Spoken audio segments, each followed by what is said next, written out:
அனைவருக்கும் வணக்கம். இன்றைக்கி 2/2/24 வெள்ளிக்கிழமை. இன்றைக்கி நிஃப்டி, பேங்க் நிஃப்டி அண்ட் சென்செக்ஸோட எக்ஸ்பைரி இருக்குது. ஸோ இந்த 3 இண்டெக்ஸ்லையுமே வந்து சிபிஆர் இண்டிகேட்டரை யூஸ் பண்ணி எப்படி ட்ரேட் பண்ணலாம் அப்படிங்கிறத பார்த்துடலாம். அதுக்கு முன்னாடி வந்து வேர்ல்டு மார்க்கெட் எப்படி இருக்குன்னு பார்க்கலாம். வேர்ல்டு மார்க்கெட்டில் நேற்று நைட்டு பார்த்திங்கன்னா உங்களுக்கு டவ் ஜோன்ஸ் பாசிட்டிவாக முடிஞ்சிருக்கு, S&P பாசிட்டிவாக முடிஞ்சிருக்கு, நாஸ்டாக் மூணுமே வந்து கிட்டத்தட்ட 1% பக்கமாக பாசிட்டிவாக முடிஞ்சிருக்கு. அதுக்கப்புறமா வந்து பார்த்திங்கன்னா யூஎஸோட 10 இயர் பாண்ட் ஈல்டு வந்து பார்த்திங்கன்னா 3.8. நான் ஆல்ரெடி சொல்லியிருந்தேன் 4க்கு மேலே இருந்தால் ரொம்ப அதிகமாக இருக்குது அப்படின்ட்டு. ஸோ இது வந்து 3.8ல் வந்து முடிஞ்சிருக்கிறது. இது வந்து ஒரு நல்ல பாசிட்டிவ் தான். க்ரூட் ஆயிலை பொறுத்த வரைக்கும் உங்களுக்கு பெருசாக எதுவும் சேஞ்சஸ் இல்லை. ஒரு $74 ரேஞ்சில் தான் ட்ரேட் ஆகிட்டு இருக்குது. ஸோ இப்போ வேர்ல்டு மார்க்கெட் மொமெண்டம் பொறுத்த வரைக்கும் எல்லாமே பாசிட்டிவாக தான் இருக்குது. ஸோ இது வந்து நேற்று நிலைமை. இன்றைக்கி மார்னிங் வந்து ஏதாவது சேஞ்சஸ் ஏற்பட்டிருக்கா அப்படிங்கிறத நம்ம செக் பண்ணணும். ஸோ அப்போ வந்து வேர்ல்டு மார்க்கெட் ஃபியூச்சர்ஸ்லாம் எப்படி ட்ரேட் ஆகிட்டு இருக்குது அப்படிங்கிறத பார்க்கலாம். வேர்ல்டு மார்க்கெட் ஃபியூச்சர்ஸை பொறுத்த வரைக்கும் டவ் ஜோன்ஸ் ஃப்ளாட்டாக இருக்குது. S&P 0.5% பாசிட்டிவ், நாஸ்டாக் வந்து 0.94% பாசிட்டிவ். செம்ம. ஆனால் உங்களுக்கு யூரோப்பியன் மார்க்கெட்லாம் லைட் டவுனில் இருக்குது. டாக்ஸ் வந்து -0.2 இருக்குது, ஃப்ரான்ஸ் வந்து 0.07, லண்டன் வந்து ஃப்ளாட்டாக இருக்குது. ஏஷியாவில் வந்து பார்த்திங்கன்னா நம்மளுடைய ஜப்பான் வந்து லைட்டாக ஃப்ளாட்னு வச்சுக்கலாம், இந்த மைனஸ்னு சொல்ல முடியாது.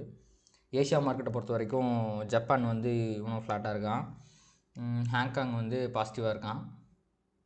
உங்களுக்கு காஸ்பி வந்து 1.6 பாசிட்டிவ் தான். ஸோ ஓவராலாக பார்த்திங்கன்னா உங்களுக்கு வந்து யூஎஸ் மார்க்கெட் தான் நமக்கு மெயின். ஸோ அவனே வந்து பாசிட்டிவாக இருக்கும்போது நம்ம இதை பாசிட்டிவ்னே கன்சிடர் பண்ணிக்கலாம். அதுக்கப்புறம் கிஃப்ட் நிஃப்டி 904.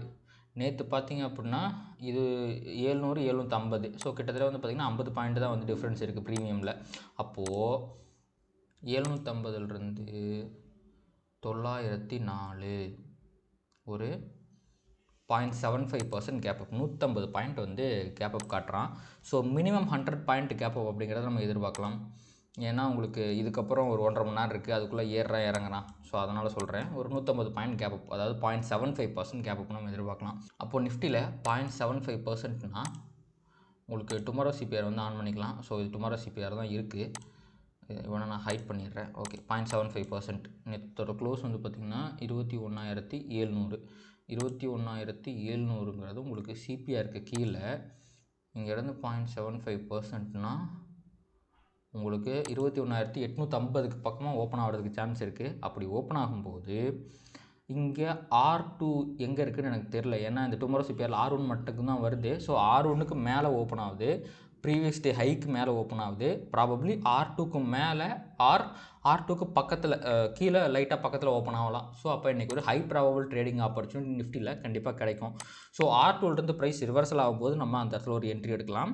அப்படி இல்லை அப்படின்னா உங்களுக்கு R2வை தாண்டி மேலே க்ளோஸ் வைக்கும்போது ஒரு ட்ரெண்டிங் மூவ் அப்சைடில் வந்து அதுவும் ஒரு என்ட்ரி எடுக்கலாம்.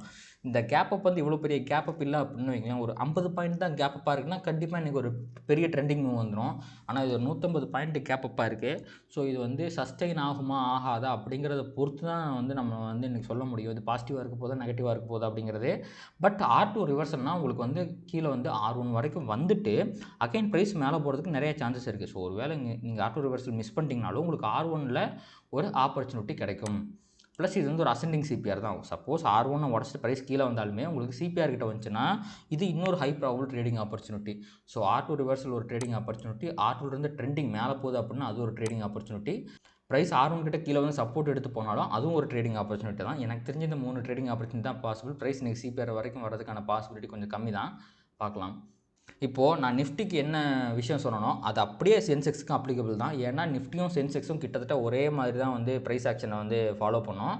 ஸோ சென்செக்ஸுக்குமே இந்த R2 ரிவர்சல், R2 ட்ரெண்டிங், அப்படி இல்லைனா இங்கே கீழே வந்து R1லேருந்து ரிவர்சல் ட்ரேடு, இந்த 3 ட்ரேடிங் ஆப்பர்ச்சுனிட்டி தான் இன்றைக்கி சென்செக்ஸ்லேயும் கிடைக்கிறதுக்கு வாய்ப்பு இருக்குது. அடுத்து நம்ம பேங்க் நிஃப்டி பார்க்கலாம். பேங்க் நிஃப்டியில் இன்றைக்கி ஒரு அசெண்டிங் ஒயிட் சிபிஆர் ஃபார்ம் ஆகிருக்கு. இது ஒரு கன்சல்டேஷனுக்கான இண்டிகேஷன். ஆனால் இன்றைக்கி கன்சல்டேஷன் ஆகுமா அப்படிங்கிறது தெரில. ஸோ நீங்கள் ப்ரைஸ் பார்த்தாலுமே உங்களுக்கு 0.75 அப்படிங்கும்போது உங்களுக்கு R1க்கு மேலே ஓப்பன் ஆக போகுதுங்களா. ஸோ அப்போ R1க்கு மேலே ஓப்பன் ஆச்சுன்னா நமக்கு ட்ரேடிங் ஆப்பர்ச்சுனிட்டி கிடைக்கிறது வந்து ரொம்ப ஈஸியாக இருக்கும். ஸோ ஃபஸ்ட் ட்ரேடிங் ஆப்பர்ச்சுனிட்டி அப்படிங்கிறது உங்களுக்கு ப்ரைஸ் வந்து R2வில் போய் ரிவர்ஸ் ஆகிற அந்த R2 ரிவர்சல் ட்ரேட் வந்து ட்ரை பண்ணலாம். ஆனால் அது ஒரு லோ ப்ராபபிள் ட்ரேட். ஏன்னா கன்சிடரிங் இந்த குளோபல் கியூஸ் மார்க்கெட் வந்து பயங்கர பாசிட்டிவாக இருக்குது. ஸோ அது எந்த அளவுக்கு சக்ஸஸ் ஆகும் அப்படிங்கிறது தெரில. ஸோ சப்போஸ் ப்ரைஸ் வந்து இங்கே ஓப்பன் ஆகி R2 கிட்ட போய் திருப்பி கீழே வருது அப்படின்னா R1 சப்போர்ட் ட்ரேட் எடுத்திங்க அப்படின்னா அது ஒரு ஹை ப்ராபபிள் ட்ரேடிங் ஆப்பர்ச்சுனிட்டியாக இருக்கும். உங்களுக்கு ஒரு வேளை மார்க்கெட் ரிவர்சல் ஆகுது அப்படின்னா உங்களுக்கு வந்து ப்ரைஸ் வந்து R1 and previous day high இது ரெண்டையுமே தாண்டி கீழே க்ளோஸ் வைக்குது. அதாவது 46,300 கீழே க்ளோஸ் வச்சுச்சுன்னா நீங்கள் வந்து அங்கே ஒரு ட்ரேடு ட்ரை பண்ணலாம். நீங்கள் வந்து டார்கெட்டை வந்து சிபிஆராக வந்து ஃபிக்ஸ் பண்ணிக்கிறோம். ஸோ அதுலேருந்து பார்த்திங்கன்னா ஒரு 75 பாயிண்ட் இருக்குது. ஸோ கண்டிப்பாக நல்ல ஒரு ப்ராஃபிட் கிடைக்கிறதுக்கு வாய்ப்பு இருக்குது. சப்போஸ் இந்த 2 ட்ரேடுமே வந்து உங்களுக்கு கிடைக்கல அப்படின்னா, மூணாவதாக மிகப்பெரிய ட்ரேடாக என்ன கிடைக்கும் அப்படின்னா, உங்களுக்கு வந்து சிபிஆர் ரிவர்சல் ட்ரேட். ப்ரைஸ் ஒரு வேளை சிபிஆருக்கு வந்துச்சுன்னா, இந்த first line or second line, இந்த 2 லைனில் ஏதோ ஒரு லைனில் நல்லா ரிவர்சல் எடுத்து மேலே போகும். அப்போ நீங்கள் ஒரு ட்ரேடிங்கை வந்து ட்ரை பண்ணலாம்.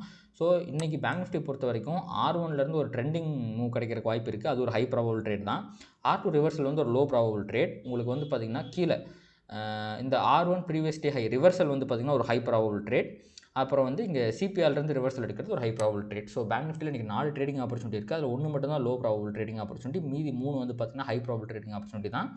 ஸோ கிடைக்கிற ஆப்பர்ச்சுனிட்டி சரியாக யூஸ் பண்ணி ட்ரேட் பண்ணுங்கள். இந்த வீடியோ உங்களுக்கு யூஸ்ஃபுல்லாக இருக்கும் அப்படின்னு நம்புகிறேன். இந்த வீடியோ உங்களுக்கு யூஸ்ஃபுல்லாக இருந்துச்சுன்னா ட்ரேட் பண்ணுற மற்ற நண்பர்களுக்கும் ஷேர் பண்ணுங்கள், லைக் அண்ட் கமெண்ட் பண்ணுங்கள். தேங்க்யூ.